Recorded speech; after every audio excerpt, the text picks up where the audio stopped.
Hola a todos de nuevo, bienvenidos a Terror Desconocido. Bueno, hoy voy a comentaros dos películas, igual que hice cuando hablé sobre El pueblo de los malditos, que comenté la versión de Wolf Rilla de 1960 y la de John Carpenter del 95, pues esta vez voy a hablaros de una película y de su segunda parte. Y la película es El abominable Dr. Phibes, y la secuela que tuvo es El retorno del Dr. Phibes. Bueno, esta película es muy interesante, las dos películas, tanto la primera como la segunda, porque el director que las dirige es Robert Fuest. Es un director que también dirige una película titulada Satanás y la lluvia del diablo, que tiene un estilo como muy surrealista, muy onírico, con elementos que van como más allá de la realidad y también elementos que parecen de un sueño. Parece que estés viendo como si fuera un sueño. Un sueño con elementos, por supuesto, macabros, porque estamos hablando de películas de terror, pero sobre todo las del Dr. Phibes tienen un toque también como muy cómico, con un humor muy negro. En la película de Satanás y la lluvia del diablo se parece bastante, a mí me recuerda bastante a la película de Fantasma de Don Coscarelli, y es anterior a la película de Fantasma. Pero es que estas dos, tanto el abominable Dr. Phibes como el retorno del Dr. Phibes, tienen ciertos elementos que también me recuerdan un poco a Fantasma. La que más me recuerda de las películas de este director sería esa de Satanás, o Satán, no sé, y la lluvia del diablo. Es la que más me recuerda a la película de Don Coscarelli. Pero estas dos también tienen un toquecillo parecido. Y es un director que en sus películas, digamos, pues eso, pues tiene como un toque como muy surrealista, muy onírico. Toques que van como más allá de la realidad y toques que parecen como elementos que parecen como si de un sueño estuviéramos hablando. Esto la protagoniza tanto la primera como la segunda el magnífico Vincent Price, que es un actor como la copa de un pino, es un actorazo increíble. Y en esta película, en todas lo demuestra. Pero esta película es que tiene un toque especial que tienes que ser muy buen actor para poder mostrar lo que se muestra en esta película. Entonces, hablando sobre el argumento, El abominable Dr. Phibes es una película que, digamos, te va explicando, vas entendiendo lo que pasa poco a poco. O sea, no es una película que enseguida llegues y sepas el argumento que tiene. Es muy extraña la película, la verdad es que es muy extraña. Y tú vas averiguando las cosas que suceden conforme va avanzando el metraje. Entonces, no me gustaría desvelar spoilers, pero claro, si quiero hablar detenidamente de la película, pues tengo que ir contando detalles desde el principio. Entonces yo diría ya que voy a ir metiendo ya elementos, se podría decir, de spoilers desde el comienzo del vídeo. Si alguien no la ha visto, yo la recomiendo muchísimo, tanto la primera como la segunda, pero más aún la primera. La primera sí que me parece una película que es una película de culto, me parece una película magistral, y la secuela fue una buena secuela. Tengo que comentarla porque es que va muy unida a la primera, digamos que es como si fuera toda una película. Es un poco lo que hizo James Whale con Frankenstein y la novia de Frankenstein, que van seguidas, o luego posteriormente John Carpenter con las de Halloween. Bueno, la segunda no la dirigió John Carpenter, pero estuvo muy involucrado en el proyecto, la película que se tituló aquí Sanguinario. Entonces tú puedes verlas seguidas. Tú puedes ver seguidas Frankenstein en 1931, la de James Whale, y la novia de Frankenstein. Y la de La noche de Halloween puedes verla seguida junto con la segunda parte, la que se tituló en España Sanguinario. Que también pasó lo mismo con la cuarta y con la quinta. Las puedes ver seguidas porque van seguidas, o con las dos que hizo Rob Zombie. Pues aquí lo mismo. Tanto el abominable Dr. Phibes como el retorno del Dr. Phibes, digamos que van unidas. O sea, es un complemento, es como si fueran una película separada en dos, aunque son ciertamente diferentes, aun teniendo elementos que las aunan, elementos muy parecidos, pero también tienen un toque muy diferente que ahora comentaré. Entonces, pues ya voy a hablar pues, de detalles importantes de la película a partir de ya. Empieza, como digo, que tú no sabes muy bien lo que está pasando. Empieza que vemos que hay una casa grande, como una especie de mansión, en la cual hay un tipo que está tocando un órgano.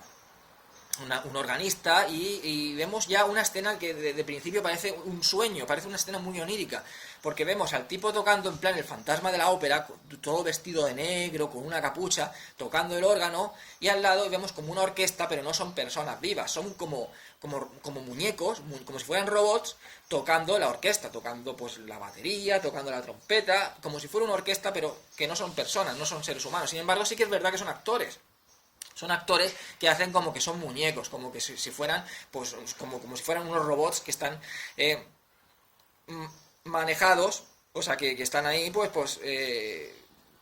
haciendo esos movimientos, ¿no? Tú les das ahí en algún interruptor y están conectados para que hagan esos movimientos y para que toquen esa música. Pero en realidad son actores. Y da muy mal rollo, porque es que te ves ahí que tú notas que son personas, pero como que tienen máscaras, como que tienen van disfrazados como si fueran unos muñecos, y es algo muy mal rollero.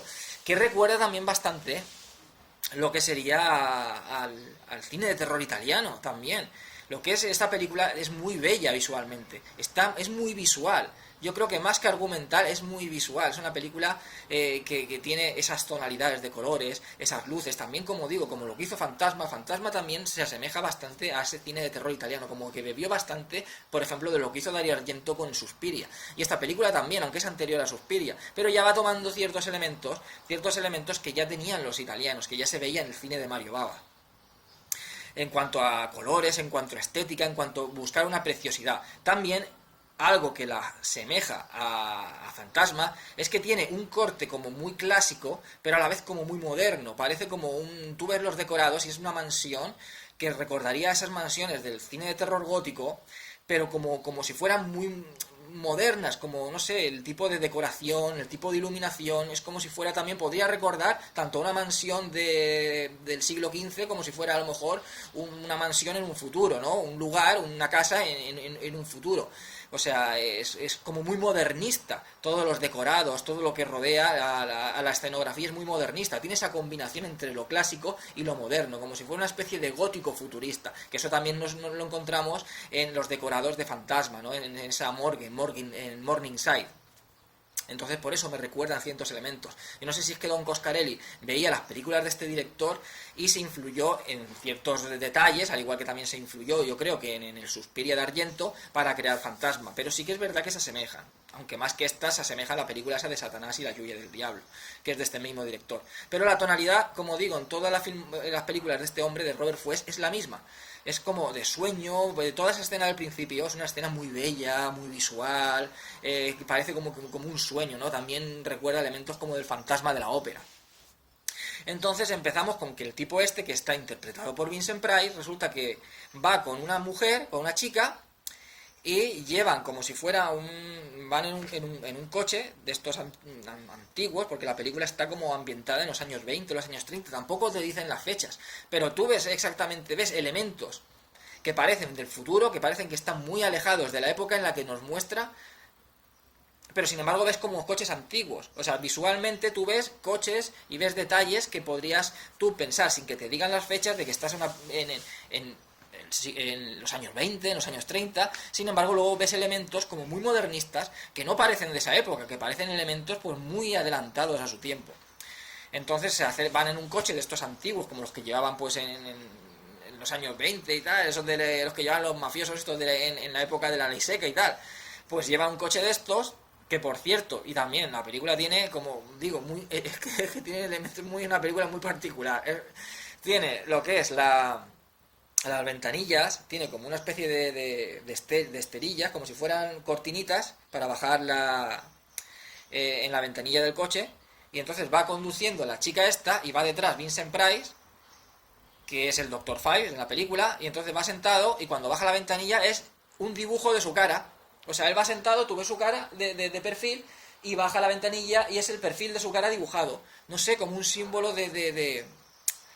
no sé, como de idolatrarse a sí mismo, ¿no? Es como que no todo el mundo tiene que verme, pero a la vez no quiero que me vean, ¿no? Lo lógico sería, si tú quieres que la gente te vea, que vea tu rostro, pues no hace falta bajar la ventanilla.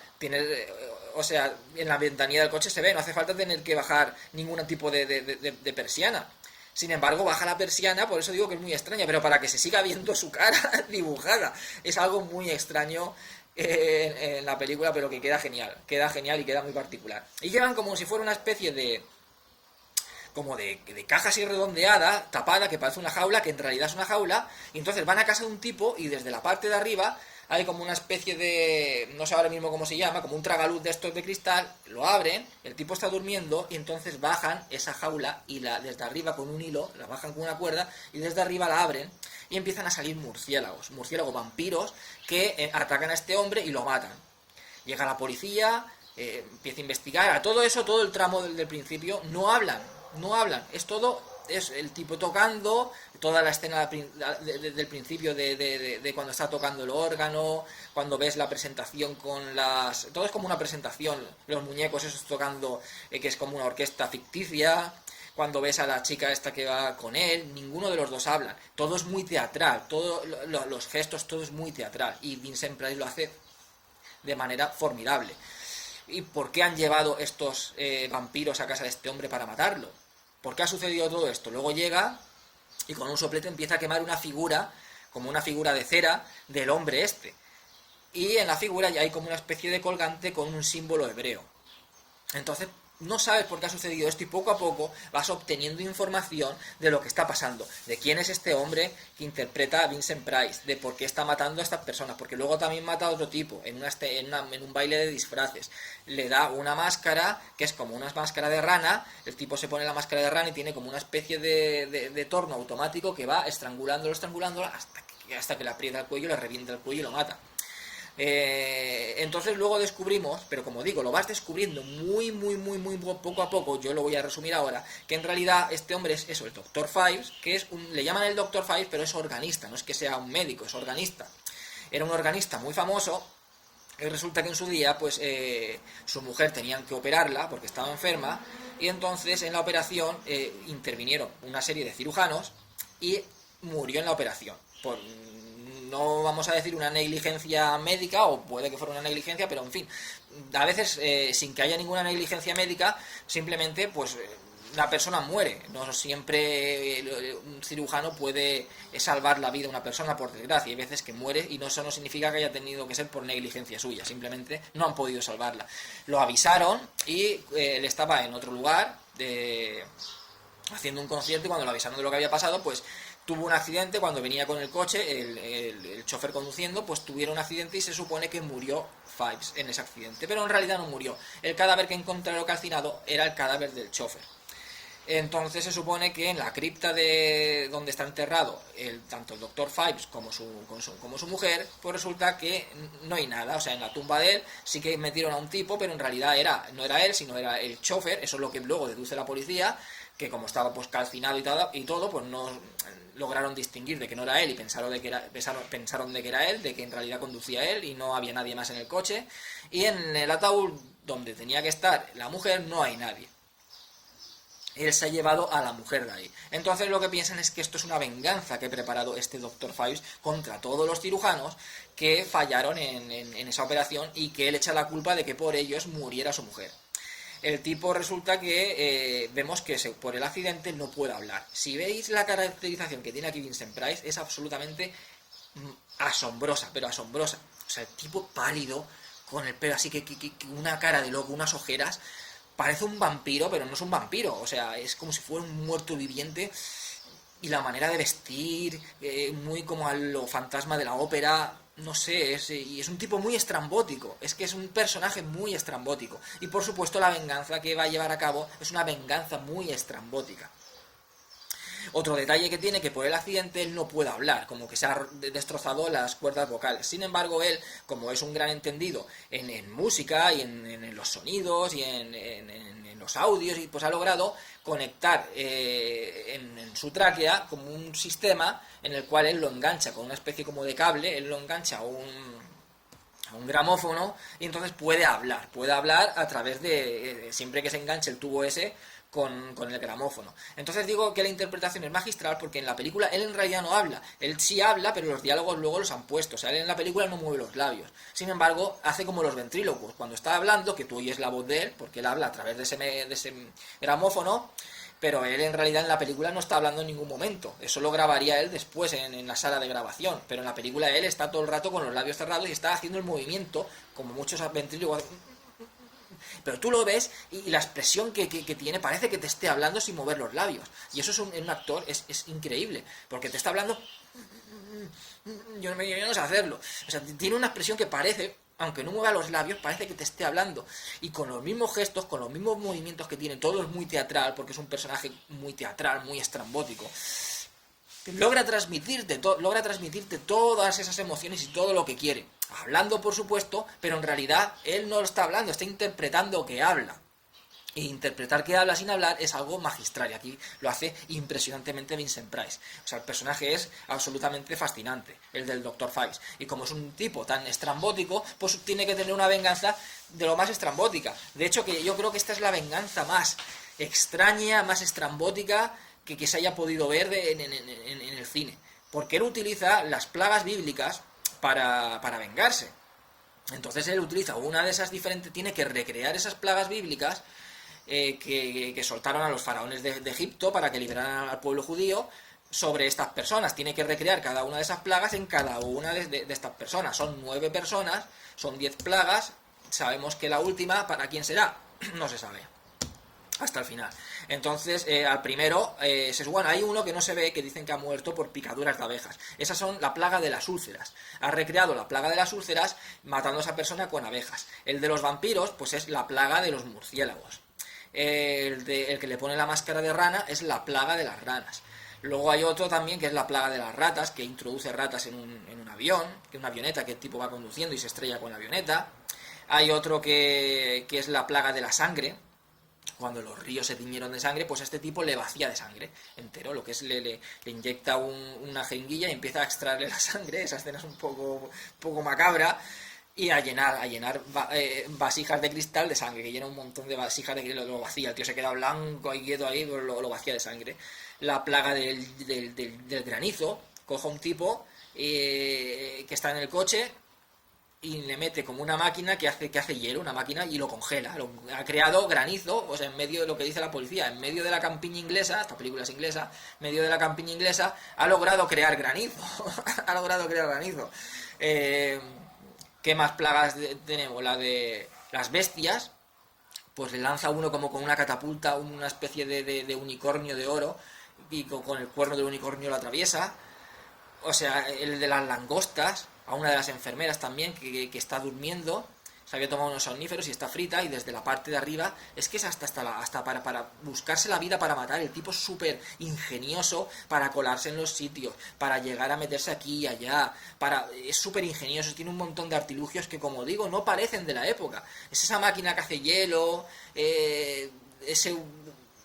bueno, unicornio no, quizá, porque eso de oro pues podía haber en aquella época, pero no sé, la máquina que utiliza también con un tubo para introducir, tira como una especie de coles de Bruselas, hace como una especie de pasta, saca como el líquido de las coles de Bruselas y le tira la pasta esa encima de la enfermera durmiendo, y luego empieza a meter langostas, es la plaga de las langostas. O sea, tiene una maquinaria, tiene todo un artificio alrededor que no parece de los años en los que representa la película. Por lo tanto, tú la estás viendo y no sabes si estamos viendo una película de los años 20, de los años 30, o sea, ambientada en los años 20, en los años 30, o una película ambientada en el 2000 y pico. Porque es que parece que está como esa mezcla entre lo clásico y lo moderno, casi llegando a términos casi futuristas. ¿Qué más? Bueno, tiene la plaga también. Al final reserva la plaga, la de la muerte del primogénito, se la reserva al cirujano jefe, que está interpretado por Joseph Cotten.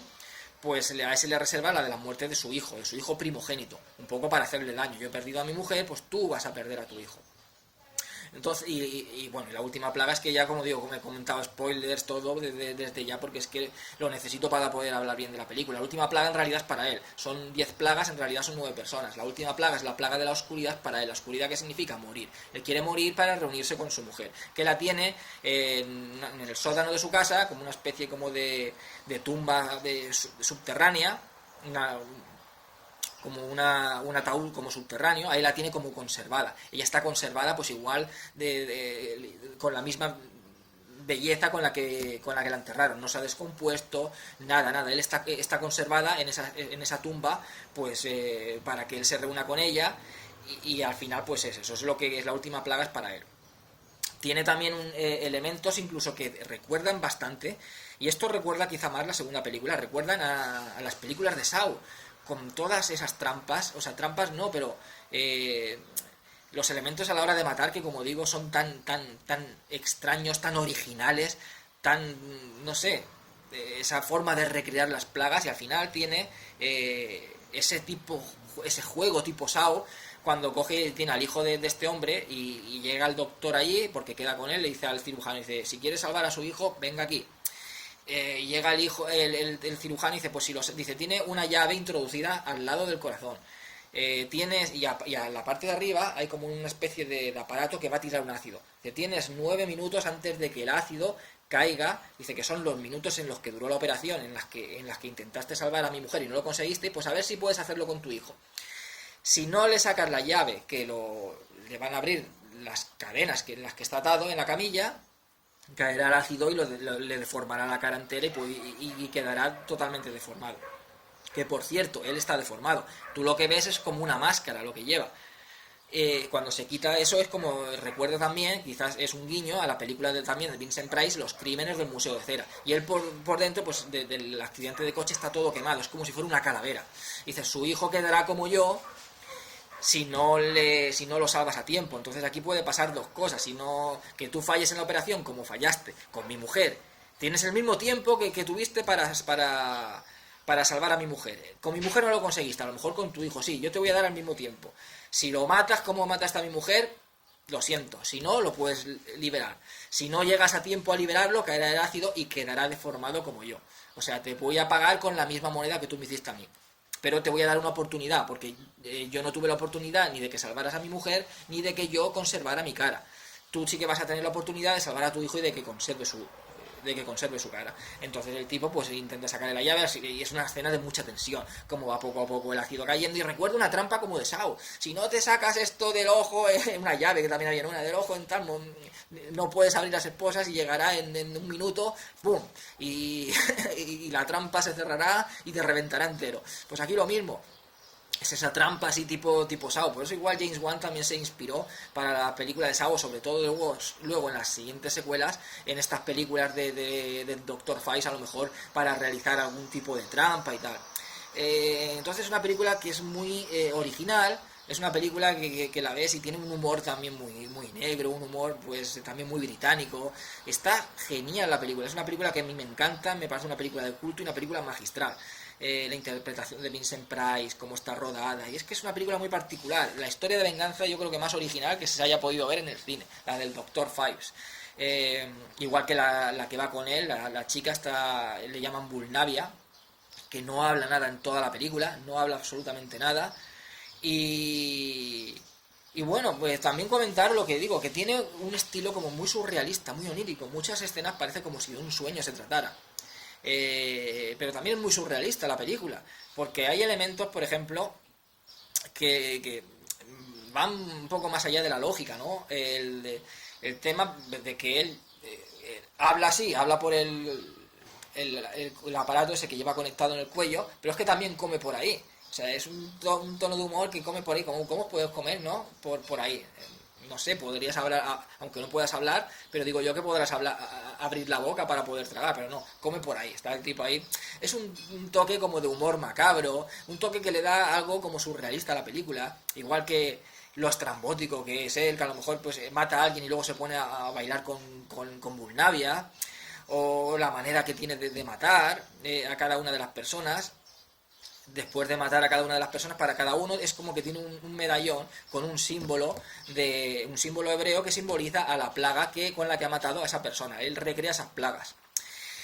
Y bueno, pues es una película fascinante. Al final, por supuesto, pues el cirujano salva a su hijo, muere Vulnavia, cae el ácido encima de Vulnavia y muere Vulnavia. Y Vincent Price, acaba el Dr. Faiz al lado de su mujer, se sacan la sangre para conservarse, que ya está conservada porque tiene como una especie de líquido de embalsamar. Entonces se ve una escena en la que él se inyecta una jeringuilla, va saliendo la sangre por un lado y por otro va entrando líquido embalsamador. Se va llenando unas vasijas de cristal con sangre y van vaciándose la de líquido embalsamador y queda embalsamado para conservarse eternamente junto con su mujer. Y la tumba se cierra y va hundiéndose bajo tierra para que no la encuentre nadie y no puedan sacarlos de ahí. Van a vivir, a estar en la eternidad juntos para siempre. Es un amor eterno y van a conservarse eternamente sus cuerpos. Y ahí termina la película. Entonces, es una película que yo recomiendo al 100%. Quizás a muchas personas no les guste porque es muy extraña, realmente es extraña, pero es una película que es única. Hay muchas películas que son únicas y esta película es única en cuanto a originalidad, la manera en que está rodada, las interpretaciones, tiene guiños, tiene homenajes, homenajes al fantasma de la ópera, homenajes a los crímenes del Museo de Cera. Una película que se acerca mucho a ese, en algunas partes, a ese horror italiano más que al horror inglés. Pero es una película realmente, para mí realmente es fascinante, el abominable Doctor Faiz. En el año al año siguiente, la película es del 71, en el 72 tuvo una secuela que se tituló El retorno del Doctor Faiz. Y como digo, es que puedes verlas seguidas. De hecho, en la secuela te vienen comentando los acontecimientos de la anterior película. Esto sucedía, por ejemplo, en las películas de Viernes 13, en las cuales en cada secuela te comentaban lo que había sucedido en la anterior, para que supieras un poco, antes de que empezara la película, pues lo que había pasado en la anterior parte. Entonces aquí lo mismo, te resumen todo lo que ha sucedido en la primera película. Entonces al final vemos como hay una resurrección del Doctor Faiz, pero a la inversa. Y esto también la película es que son originales son originales de la hostia. Si en la primera hemos visto cómo él ha muerto porque su sangre ha ido saliendo de su cuerpo y entrando el líquido embalsamador para conservarse, aquí vemos que han pasado 3 años y justo porque en la tumba, cuando se cierra en la primera, vemos como que tiene un dibujo de la luna en medio de la Tierra y arriba el Sol. Entonces se supone que cuando hay una conjunción astral adecuada del Sol y la Luna, entonces ahí habrá como una especie de energía que abrirá esa tumba y hará que se conecte una maquinaria para que la sangre de él vuelva a salir, o sea, vuelva a entrar en su cuerpo, salga de él el líquido embalsamador, llene las vasijas con el líquido embalsamador y la sangre vuelva a entrar a su cuerpo y así resucite. Es una manera súper original de resucitar a una persona, pero súper original. Y vemos a la inversa, vemos como la sangre va saliendo, va llenando las vasijas, el líquido embalsamador va saliendo, va llenando las vasijas y a la vez la sangre va volviendo a entrar en su cuerpo haciendo que resucite. Entonces ha llegado el momento en lo que si en la primera película lo que nos veíamos era la venganza del Dr. Faiz, en la segunda vemos lo que él quiere hacer algo para resucitar a su mujer. En la segunda parte es el intento de resurrección de su mujer. Es como que ya he completado mi venganza, ahora lo que me queda es resucitarla. Para ello, él tiene como un pergamino en el cual se supone que en Egipto, en el Valle de los Faraones, hay una montaña y en la parte hay una cueva en esa montaña y en la parte subterránea de esa cueva, cada miles de años pasa un río que le llaman el río de la vida. Si tú logras bañarte, estar en ese río de la vida o cruzar el río de la vida, vivirás eternamente. Y también alguien que está muerto puede resucitar. O sea, si tú logras estar en el río de la vida justo cuando se produzca, porque hay una serie de elementos astrales, de una conjunción entre la luna y los elementos del mar, de los elementos acuáticos de la tierra, algo así dicen, que cuando la luna esté en una determinada posición, es ahí te lo especifica en ese pergamino, en el papiro ese, cuando esté la luna en una determinada posición y las aguas de los mares también estén en afluencia con esa energía de la luna, entonces el río ese de la vida volverá a pasar por debajo de esa montaña. Y entonces las personas que crucen ese río de la vida, pues quien está muerto resucitará y quien no vivirá eternamente. Y él quiere ir allí para resucitar a su mujer y que los dos vivan eternamente. Entonces se ha dado el tiempo adecuado. Ya justo cuando él ha salido de la tumba, es el momento también adecuado, esa conjunción de la luna, del sol y después más adelante con la energía de los mares, con la afluencia de los mares. Entonces él sabe que es el momento tanto de su resurrección como el momento de que el río de la vida pase por debajo de esa montaña. O sea, él tenía programada su resurrección, había preparado ese ataúd para resurgir justo en el momento en el que fuera a cruzar el río de la vida por debajo de esa montaña. O sea, justo en el momento en que la luna iba a estar en confluencia con los mares. ¿Qué sucede? Que cuando sale de allí, que por cierto, él, y por eso digo que esto es como si fuera, no hay que buscarle una lógica, hay que ver un poco tipo como Lucio Fulci, que tú veías y era una pesadilla. Pues aquí también hay que verlo un poco como unos elementos de terror, comedia, oníricos, surrealistas, hay que verlo de esa manera, porque él, cuando llega dice, necesito Vulnavia que regreses a mí, y de repente aparece. O sea, entonces Vulnavia, que era como una especie de espíritu, como aparece, o sea, muere y no hace falta ni que la resucite, esto simplemente con que la llame el Dr. Faiz, aparece Vulnavia, que aquí la interpreta otra actriz. En la primera era una tal Virginia North y en la segunda la interpreta una tal Vali Kemp. cuando salen hacia el exterior, porque se encuentran en un sótano, resulta que han destruido toda la mansión del Dr. Faiz. Y dice, ostras, necesito encontrar la caja fuerte donde se encuentra el pergamino que me va a llevar hasta esa cueva. Y lo encuentra la caja fuerte, pero alguien se ha llevado ese pergamino. Entonces también vemos que, como digo, no hay que buscarle una lógica, porque dice, bueno, han pasado 3 años, han derribado la casa del Dr. Faiz y no han quitado los escombros, no han construido nada encima, o sea, lo han dejado todo ahí, una caja fuerte y tirada, no tiene una gran lógica eso, pero las escenas en las que él está tocando el órgano alrededor de esos escombros sin que haya nadie, todo como rodeado de una neblina, esa escena me parece maravillosa, me parece una escena que, como digo, combina toda esa atmósfera del cine gótico, de ese cine gótico tanto inglés o el italiano, o las películas que precisamente hacía Roger Corman. Esta película está producida por la American International, la AIP, esa productora de Samuel Z. Tarkov y James H. Nicholson, que producían muchas películas de Roger Corman, muchas películas que protagonizaba también Vincent Price. Entonces recuerda la atmósfera de todas esas películas, de la Hammer, de Mario Bava, de Roger Corman, pero a la vez ese órgano ahí luminoso ahí en medio es como que le da también un toque diferente, un toque como más moderno, más modernista. Y me parece esa escena pues realmente fascinante. Él descubre, porque el Dr. Faiz lo sabe todo, nadie lo puede detener, nadie le puede atrapar, o sea, es como pues lo que sucedía con Freddy Krueger, con el Hombre Alto de Fantasma, con Michael Myers, con Jason Voorhees, con los grandes iconos del terror, que no los puedes detener nunca. Ellos siempre están en el momento preciso y no los puedes detener. Por mucho que intentes hacer algo, siempre van a ir por delante de ti. El Dr. Faiz siempre va por delante de todos. Nadie lo puede detener. Lo sabe todo, se pueden colar en cualquier sitio. Nadie absolutamente puede detener los planes del Dr. Faiz. Así que él, por supuesto, localiza a quien le ha robado el pergamino, que es un tipo pues que quiere encontrarlo porque se supone que tiene como un elixir que le daba la vida eterna. El tipo tiene un montonaco de años, a lo mejor tiene 200, 300, 400 años, gracias a ese elixir, pero ese elixir se le está acabando, le queda ya muy poco. Por lo tanto, necesita, para poder tener la vida eterna, sin necesidad de tomar ningún elixir, necesita encontrar el río de la vida. Por lo tanto, se ha hecho con el pergamino. ¿Qué pasa? Que Vincent Price logra robárselo. Mata a uno de los guardaespaldas que tiene, que también es bastante original la manera en que lo mata, suelta como unas serpientes mecánicas. Luego resulta que hay una auténtica camuflada entre las mecánicas, y cuando el tipo está ahí chupándose el veneno de donde le ha picado, del brazo, va a llamar por teléfono y del teléfono sale como un pincho que le atraviesa la oreja. O sea, genial.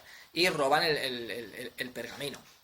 También la manera de actuar, tanto en la primera como en esta, de los dos personajes, es como si fuera un sueño. En la primera también se cuela Vulnavia en casa de uno del que le van a sacar la sangre, y el tipo se queda bobo mirándola y se deja que lo ate. O sea, entra una persona en tu casa, una chica, por muy guapa que sea, y no dices, ostras, ¿quién es? ¿Cómo has entrado? ¿Es una ladrona? No, por eso digo que es como si de un sueño se tratara. Ya nos habla como de algo en plan de, bueno, está la belleza de Vulnavia que te quedas paralizado al verla y no importa lo que pase, que te va a dar, ¿no? Cuando lanza el caballo de oro, el unicornio de oro, dice, lo ha lanzado con una catapulta. Lo ha lanzado con una catapulta y ha sido tan preciso de colarlo hasta un ascensor, porque se le ha atravesado cuando va a meterse en un ascensor. Eso en la primera película me refiero. O sea, es imposible, pasan elementos que son imposibles, pero quedan tan bien, son tan originales, que tienes que tomártelo como si estuvieras viviendo un sueño, una pesadilla bella y preciosa. Tienes que tomártelo así, como una pesadilla visual. Y en esta segunda parte va muy en consonancia con la primera en ese aspecto. Es diferente, la primera está mejor rodada en cuanto que es más visual. Esta también es muy visual, la primera es más visual, la primera es más estética, más bella.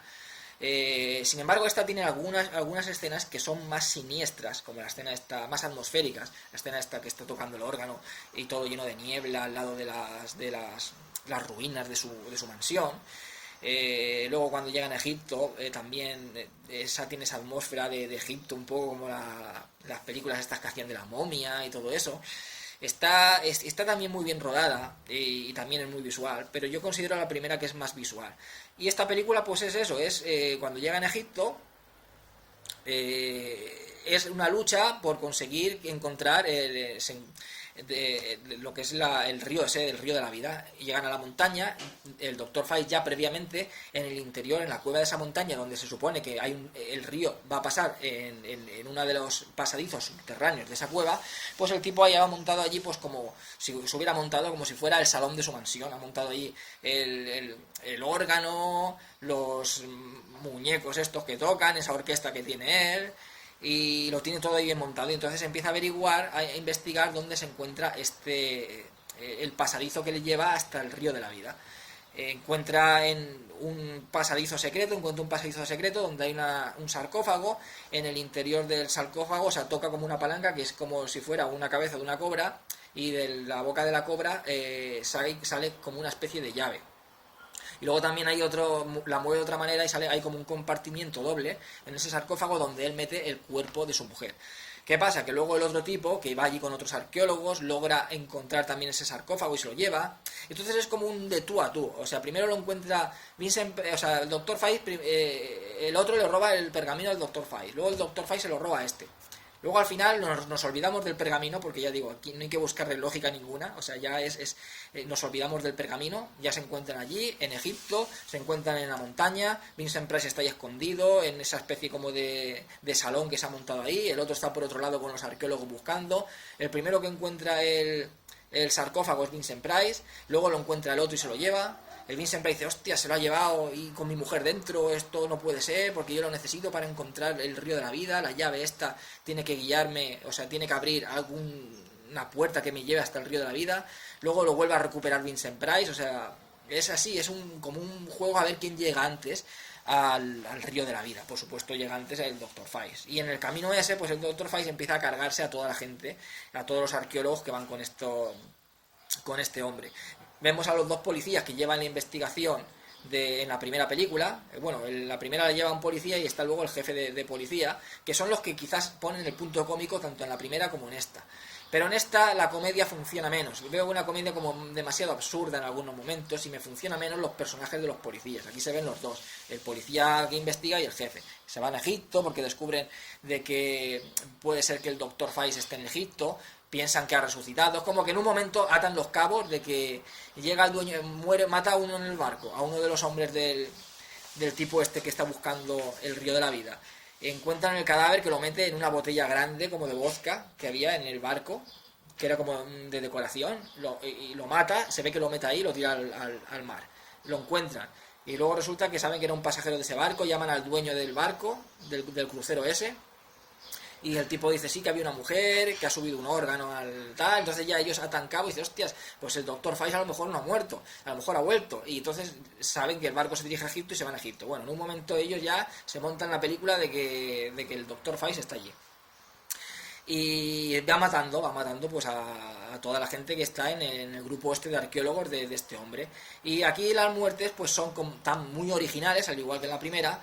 Quizás también tienen muertes incluso más originales que en la primera película, aunque hay menos muertes. En la primera, claro, eran más cantidad de cirujanos los que quería matar, aquí hay menos, pero son muy originales. Y aquí sí que es verdad que recuerda mucho a Saw, recuerda un montón a esas trampas de Saw.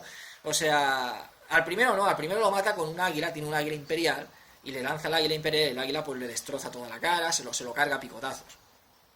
Pero ya a partir del segundo, por ejemplo, hay como una especie como de escorpión de oro gigante, una figura de escorpión de oro gigante, y entonces se le engancha con las pinzas del escorpión, tiene como una especie como de pinchos, se le clavan en los brazos, y entonces tiene como una figura de un perro al lado, y dentro está la llave que puede desatar esos ganchos.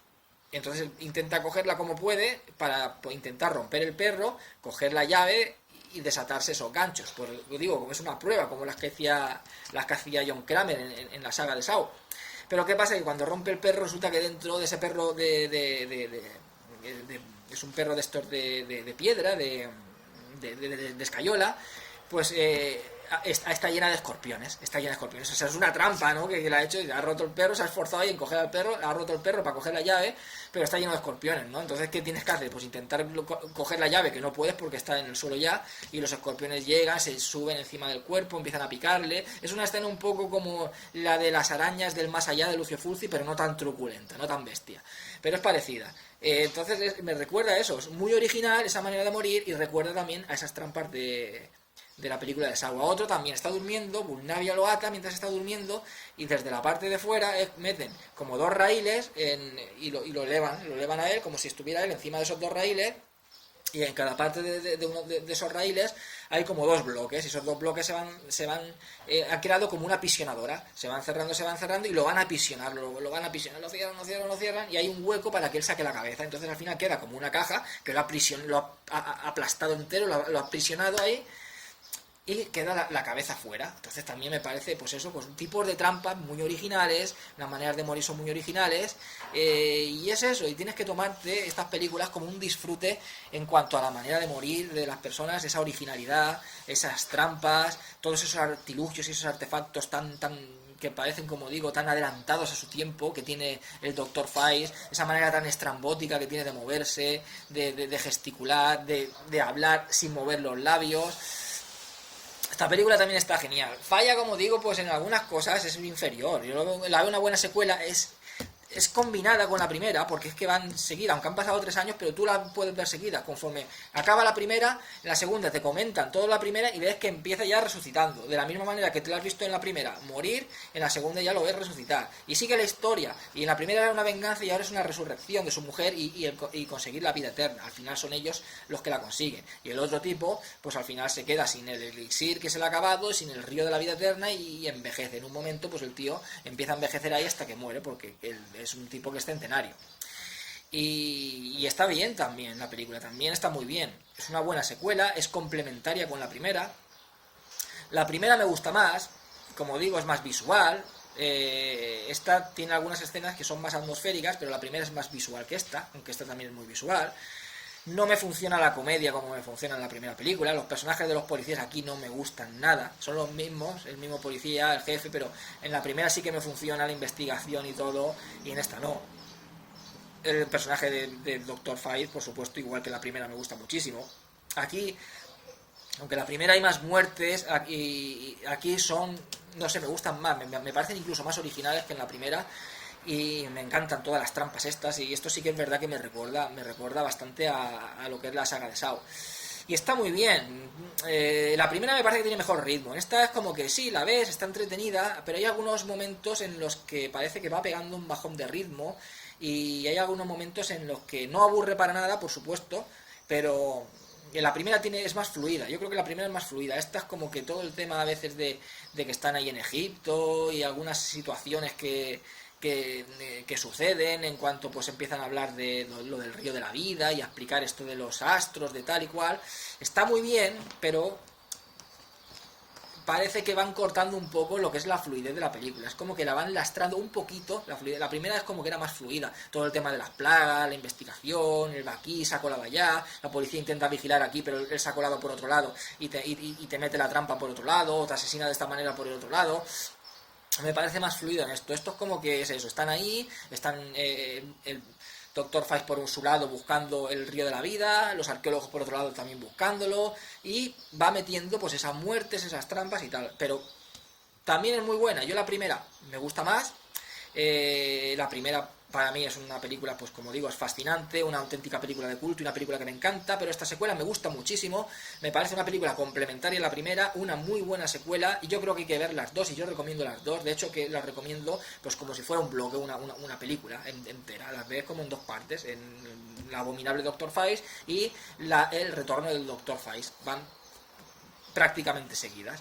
En esta segunda aparece un cameo, Peter Cushing, haciendo del capitán del barco en el que se dirigen a Egipto. Y bueno, poco más, no sé si me he dejado alguna cosa por ahí en el tintero, seguramente sí, pero que me parecen pues películas increíblemente buenas. Si os gusta todo el tema de películas, es que son películas únicas, películas que, no sé, no veréis nada igual, una venganza tan estrambótica, tan bizarra, tan extraña, como en la del abominable Dr. Faiz, no la vais a ver. Luego tiene todo, si os gusta todo el tema este de trampas, si os gusta la saga Saw, todas las trampas que tiene, toda esa maquinaria, todo eso, os gustará esta película. Ahí entra más en la secuela, del retorno del Dr. Faiz. Pero bueno, Vincent Price, una interpretación increíble, luego es muy visual, Fantasma, si os gustó Fantasma, la saga de Fantasma, esta película os tiene que gustar porque tiene similitudes a Fantasma, si os gusta el terror italiano, es muy visual como las películas de terror italiano, si os gustó Suspiria, tiene algunos elementos, y esta es anterior, pero algunos elementos también visuales que recuerdan. Eso la primera, eso el abominable Dr. Faiz, más que la segunda. La segunda no tiene esos elementos tan coloristas como la primera. En la primera, en esa mansión donde vive el Dr. Faiz, tiene elementos coloristas que recuerdan ciertamente a ese cine de terror italiano. Entonces, si os gusta el cine muy visual, dejad a un lado el argumento que tenga más o menos lógica. El argumento es el que es una venganza, una resurrección, ese es lo que es el argumento. Pero si no veis mucha lógica en lo que sucede, en el comportamiento de algunos personajes, tomároslo como un sueño onírico, como una pesadilla onírica cargada de humor negro, con unas interpretaciones magistrales, con unas muertes que vais a quedar flipados, tanto en la primera como en la segunda, y disfrutarlas porque son dos auténticas maravillas. Recomiendo al 100% el abominable Dr. Faiz y su secuela El retorno del Dr. Faiz. Espero que os haya gustado el vídeo, dentro de poquito comentaré otra película, que seáis todos muy felices y hasta siempre.